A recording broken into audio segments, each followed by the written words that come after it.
Good evening and welcome back to our next installation of our Dominion Energy Jazz Cafe. Tonight on the stage with me, helping us usher out winter and welcome in the spring, Elias Bailey and friends.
Charles Owens, Billy Williams, Steve Kessler, and Elias Bailey. Thank you very much. That was a Charlie Parker composition called Quasimoto. And what's next, Cass? Yeah. How about Stars. okay.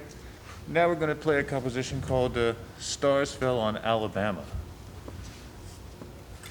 Something like that.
beautiful song called Stars Fell on Alabama. Yeah, that was beautiful. Thank you. Yes, sir. Maybe the blues? Blues are second. Let's do the blues. Let's do the blues. I have the blues. There's that. We got that going for us.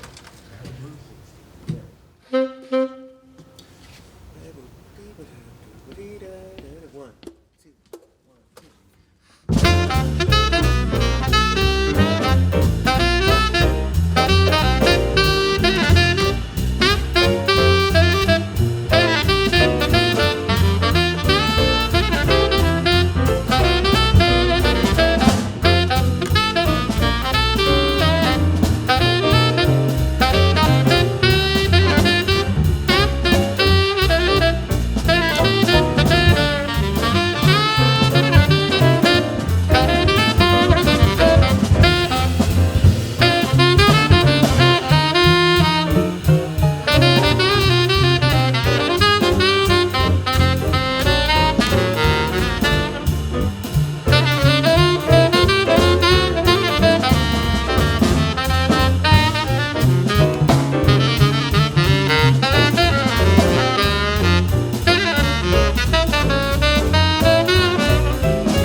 Gentlemen, I'll tell you, if you keep the jazz this hot, you're going to mess around and catch the whole stage on fire.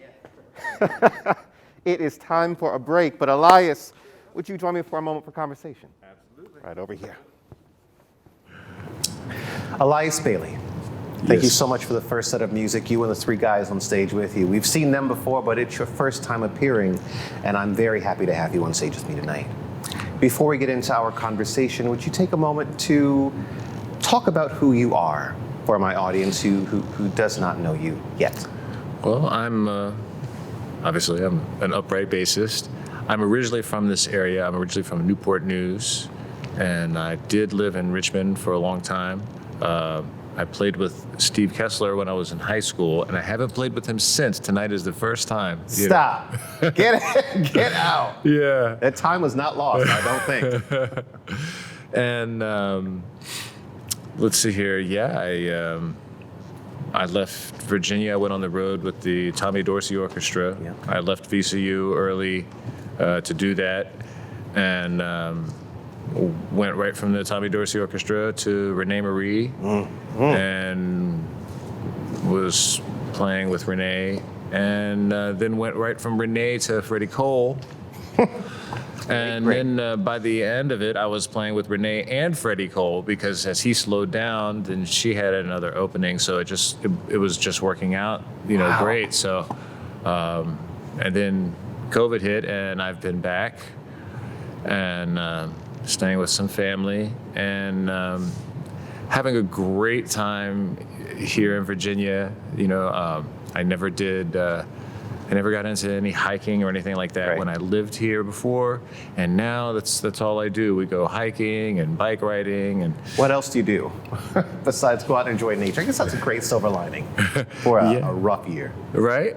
Well, before you get to VCU, you spent some time there, but I'm interested to learn, where do you get interested in music? It wasn't my experience, at least that the upright bass was the first thing that caught my eye. How did you fall into this?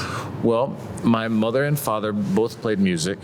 I didn't grow up, with my father, but my mother, yes. And so we, when I got into the sixth grade, she said that she wanted me to play an instrument. So I was like, oh, I'll play saxophone and clarinet. She's like, no. Everybody does that. Yeah, Then we I was sure like, do. Yeah, I was like, okay. I was just picking instruments, a trombone, trumpet, whatever, And she's like, no. And she's like, you know what? You should play the bass. She said, because even if you're never any good, you'll work. Smart lady. I knew that's where this is coming. Oh, she knew what she was talking about. Yeah, but she also knew that I loved music. I didn't know that, but she knew that I was, had some kind of inclination for this. And as soon as I started playing, within 2 weeks, I knew that it's what I wanted to do with my life, Well, it seems like you took to it well, and you're playing quite an instrument tonight. Tell me something about this bass. This is a very special bass, not given to me, but practically given to me by my first bass teacher, Eddie Edwards, who is a great bass player and also instrument repair person, self-taught. Wow. And he really figured out his own way of doing some very cool things. And he and another interesting story is that we both were in Freddy Cole's band. He was in Freddy's band for a long time, way back. That's not at all how I got with Freddy. I love that coincidence. And I remember when he told me about Freddy Cole, and I was like, oh, interesting, because I wasn't hip, and and then it just turned out that I called him up, and I went to his house to get a different bass. He had many basses, and he wanted to hear me play this. He kept saying, "What do you think? What do you think?" And I was like, "Well, I think this is a great bass, but it's way out of my league. I don't have this kind of bread, And then I played the other one, and I was like, "Oh, this is great too. This is better than what I have, and I can afford this, And then he's like, "I think you should go home with this bass." And I was like, well, I don't have the, he's like, how much do you have? I told him what I had, and it was enough for the other bass, which I had had my heart set on since I was like 15, Wow. and he's like, no, I think you should leave with this one. And so I gave him the bread for the other bass, and he was like, yeah, it's cool, and like and he passed away just maybe a couple months after that. I love that. A little piece of a teacher, of some history. I didn't know that you'd been coveting that first bass for so long. I sort of figured you just knew it was there, but wow, what a remarkable experience to go in looking for a dream and coming out with something even better. Oh yeah. And he's a very particular man, and someone went in there with all the money, and he wouldn't sell it to him because he didn't like the way they played. He was a very particular man. He's so funny. Well, he taught you how to work that instrument. That's right. Now, you didn't come into honing your skill in the way that most of the musicians on this show have, by which I mean not a lot of real formal training inside of a school system, a lot of private lessons. Tell me about that experience for you. Well, when I first started, I had a few lessons with Mr. Edwards, and then my mother really took me around. There was pre-internet, and I remember she actually took me to the Richmond Jazz Festival. We were still living in Newport News, so that was like a big trip for me. I was like, wow. And then we went in, and Milt Hinton was playing at this jazz party, who's a really great, legendary bassist.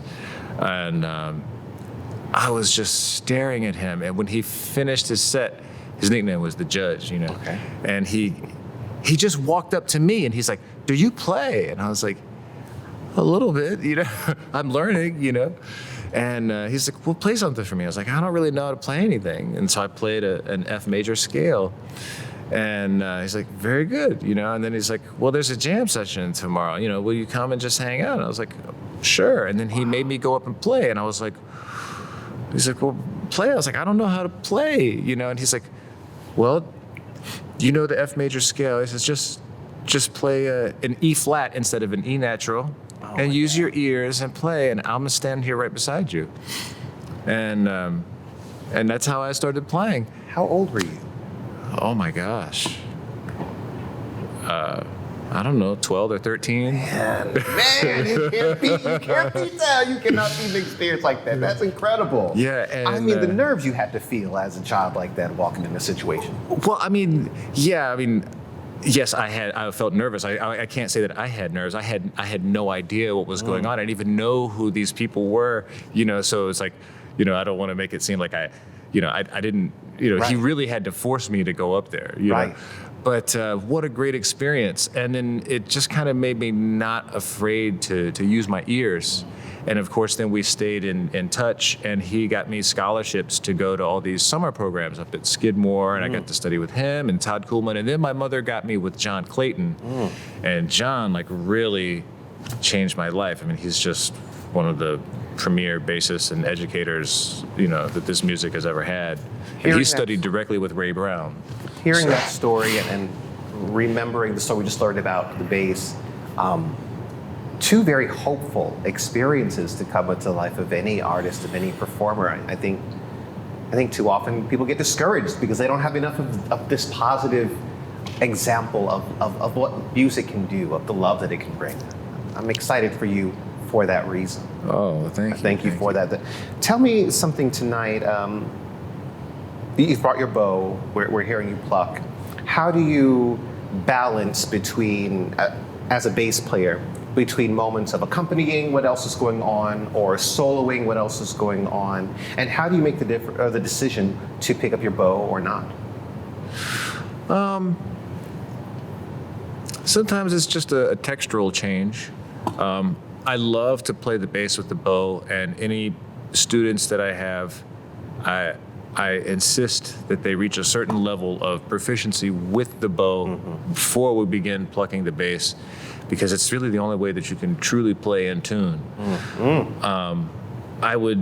I don't really consider myself a soloist. Most of the time, I get paid, a lot more money to just be an accompanist, and I think that's kind of what I'm good at. My mother was a singer, and I think I know how to play for singers. Yeah. But I love to play the bass. I I like to play solos, but it's rare that I find myself in that situation. My mother is also a soloist, a singer. And that's what I did for a long time. I'm an opera singer myself, but I find I get paid more when I have a stick in my hand than when they they want me to open my mouth and sing. Right. We can't end this interview until I hear a little bit more about Freddy Cole. Oh, well, Freddy Cole really saved me. I was in New York and I wasn't making enough money. I didn't, I've always been kind of shy and I wasn't like going out and really making the connections. I was staying busy, but not, I didn't really push myself to meet the greats, you know? And some of them even invited me to come and say, and I was too embarrassed. I was like, oh, I'm not ready, you know? And then they passed on. I was like, oh, that was really stupid, you know? But, so I got a phone call from him one day and he wanted me to join his band. I was like, would you like to join the band? I was like, of course, you know? And then it took a little bit of time before the position actually truly came open. And then he hired me and I flew out to Switzerland to play with the band. And it was a really interesting experience. So, you know, I flew out there. We got there a few days early and we were talking. And, you know, most people you would feel, you know, would want to go over the music, give you a set list, really talk about that. Not Freddie. He just wanted to go and hang out and have food and drink wine and just hang out. So finally I was like, Mr. Cole, is there anything that I should be checking out? No, don't worry about it. Don't worry about it. In the meantime, I didn't have my own bass. I had to play a borrowed instrument. So different bassists were letting me, you know, borrow their instrument. A great bassist named Nikki Perrott, she went off to go hike and she let me use her bass for the day. And so I really got a chance to really, you know, practice, you know, the music. So now it's time to play the gig.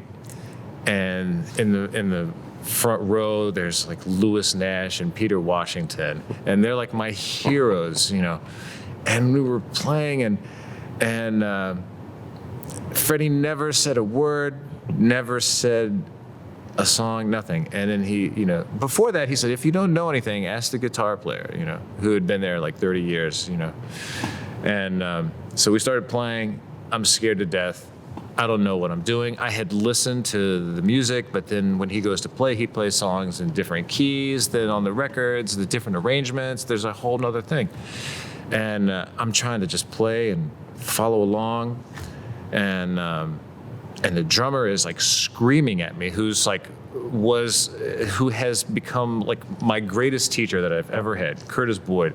But he was tough. And that first gig, he's like, play the bass! Play that bass, expletive, you know.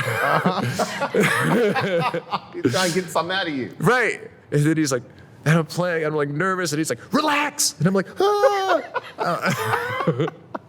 And so somehow we finished. I've had those experiences too. And it was kind of like the worst experience of my life and also the most amazing experience. And so we finished the job, and I went and they had a cooler of beer. And I just went and I had this little backpack and I just started throwing all these beers in the backpack and I was just gonna go like drink myself to sleep because I was just so, you know. And we were leaving and Freddie was like, where are you going? I was like, Mr. Cole. I was like, thank you so much for taking a chance on me. I'm so sorry this didn't work out, you know. And then he practically like grabbed me by my shirt and he was like, listen, he says, nobody took a chance on you. He says, you belong here. He says, and one day you're gonna look back at this and laugh. And then he took me out and bought me wine and introduced me to all these, you know, jazz legends. It was a huge jazz festival. He's like, this is my bass player, you know. And then the next day, he had a lot of clout. So he was like, hey, I need a bass. You need to, you know, take us to a piano. So we got he had them deliver a bass and they unlocked the piano downstairs. And then he showed me the music. But he wanted me to go through that experience first. And I really appreciate that. Somebody at home, young musicians, rewind this and listen to that story one more time. It takes confidence. I needed it too, and somebody gave it to me in much the same way. You got it at home. Learn these lessons from those around you and the people, the great men and women who join me on this stage. Thank you so much for that. Elias, I'm moved, I'm inspired. Damn near tears myself, remembering my own experiences. I appreciate you, and I'm looking forward to appreciating set 2. You got a little bit more music in you. Excellent. Happy to play for you.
Billy Williams, Charles Owens, Steve Kessler.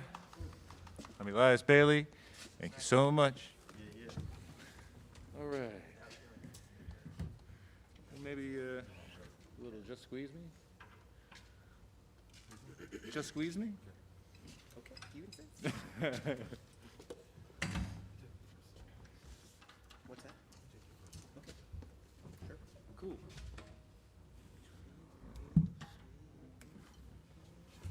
Yeah, Right on it? sounds good. Yeah, right on it. 2, 1, 2.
It's the song Just Squeeze Me. Just Squeeze Me. Elias Bailey. Okay. Come on in, Charles. Not yet. I gotta get my back. You know, me too. Let me get that shot in my arm as soon as I can get it. Gentlemen, I danced a bit. I loved a lot. And I know those of us, of y'all at home, did the same. I want to give a special shout out to Ollie Cheatham. Thinking about you, man. Elias Bailey, gentlemen, I've got nothing else for my crowd at home. I've got nothing else for you, and I thank you for the time we've spent together tonight. Thank you to Dominion Energy. Thank you, of course, to the Richmond Jazz Society. Hi, BJ. Thank you to Remember Tommy Productions. And to you at home, thank you for loving with us. Thank you for listening to us. And always thank you for learning from us. And so, from the Virginia Museum of Fine Arts in Richmond, Virginia, on the Leslie Cheek Theater stage, I'm Robert Fennard. Good night.